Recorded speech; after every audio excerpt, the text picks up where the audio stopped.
sir अनि पक्का पुक्का पार्नु हुँदैन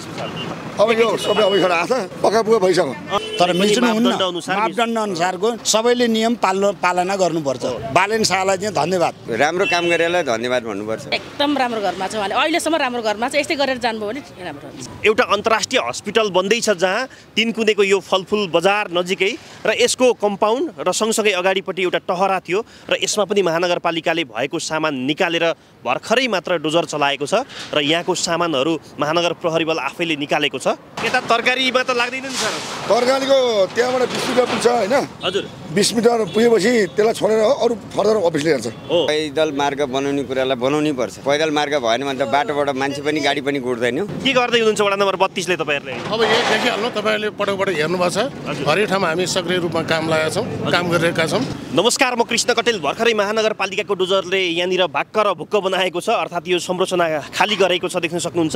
एकदम राम्रो जे गरिरहेछ एकदम राम्रो गरिरहेछ राम्रोको लागि राम्रो गरिरहेछ आगामी दिनमा पनि एउटा विकासको काम अगाडि एकदम निरन्तरता रहिरहोस् हाम्रो एकजनाको लागि हैन कहीं अलिकता मिच्ने उ गर्ने त्यो आफ्नो ठाउँमा रह्यो हस्पिटल बन्दै रहेछ यो यहाँ 20 मिटर कायम भएपछि